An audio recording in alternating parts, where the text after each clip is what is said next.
یہ جو کچھ سعودیہ میں ہو رہا ہے، ہم نے مفتی منیب الرحمان صاحب کو فون کیا. حضرت مفتی صاحب اللہ تعالیٰ سلامت رکھے، اگر وہ سنیں گے بھی تو اس کی تصدیق کریں گے. ہم نے کہا حضرت یہ نادانوں کی باتیں ہیں کہ جب کنز الایمان پر پابندی لگائی تھی سعودیہ نے، تو دیوبند میں ایک مکتبہ فکر تھا جس نے، دیوبند کا تو نہیں تھا خیر، لیکن وہ اپنا انتساب انہی سے کرتے ہیں، انہوں نے بہت زیادہ خوشیاں منائی تھی. ہمارے حضرت رحمۃ اللہ علیہ فرماتے تھے، اور مولانا اعجاز علی صاحب رحمۃ اللہ علیہ فرماتے تھے کہ جب تک کوئی شخص 3 سال دیوبند میں نہ رہے اسے دیوبند کا مزاج سمجھ میں نہیں آ سکتا. فرماتے تھے 1 سال آ کر پڑھنا دیوبند میں اور مدرسے کی سند لے کے چلے جانے والے کو پتہ ہی نہیں چل سکتا کہ دیوبند کا مزاج کیا ہے اور بزرگ تھے کیسے. اس لیے وہ کہتے تھے کہ وہاں جا کر رہو، پڑھو، تمہیں پتہ چلے ہمارا مزاج ہے کیا. اور اسی مسلک کے تحت بہت سی چیزیں ہوئیں.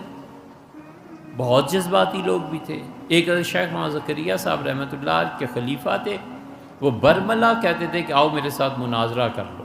مولانا شاہ احمد نورانی کا انتقال ہوا اور قبر میں ان کا چہرہ ایسا ایسا ہو گیا والعیاذ باللہ. وہ مناظرے کے چیلنج دیتے تھے. ایسے جذباتی لوگ ادھر بھی اور ادھر بھی، کوئی بھی کم نہیں. تو میں نے عرض کیا حضرت اس وقت دیوبندی مکتبہ فکر سے منتسب ایک جماعت نے بڑی خوشیاں منائیں کہ کنز الایمان پہ پابندی لگ گئی، سعودیہ نے پابندی لگا دی. ہمیں اس وقت بھی یہی ہوتا تھا کہ نہ کرو یار، نہ کرو، اس کا خمیازہ بھگتنا پڑے گا. پھر یہ ہوا کہ بریلوی مکتبہ فکر کے لوگوں نے ان کو قائل کیا کہ شیخ الہند رحمۃ اللہ علیہ کے جو ترجمہ ہے اس میں بھی کفر کی باتیں ہیں. انہوں نے چند سال کے بعد اس کی بھی پابندی لگا دی، لیکن چونکہ وہ بات زیادہ آگے پھیلی نہیں اس لیے لوگوں کو پتہ نہیں چلا.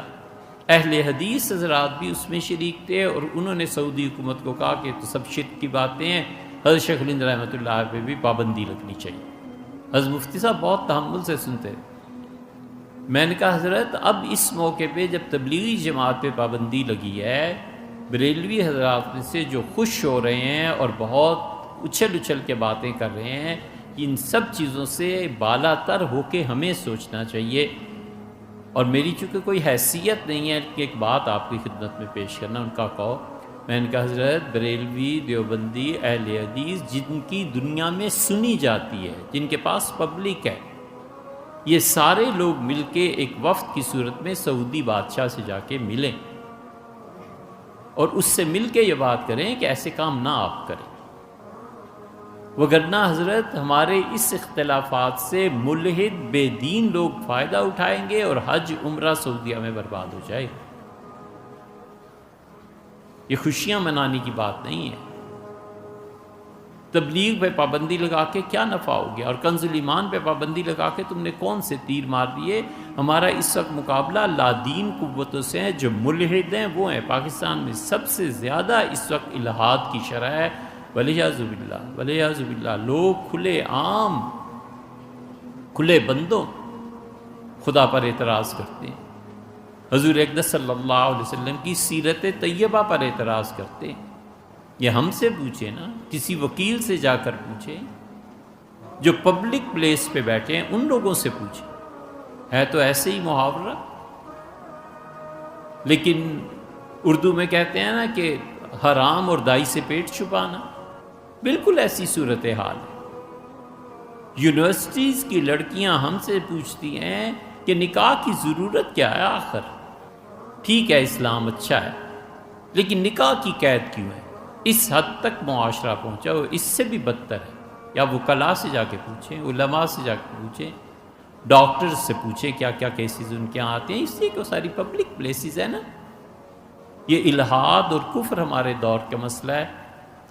تو مفتی صاحب خاموش ہو گئے اس بات پہ.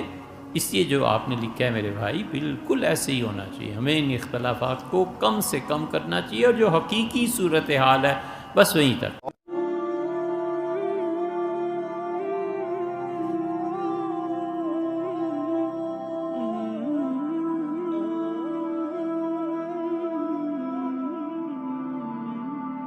Oh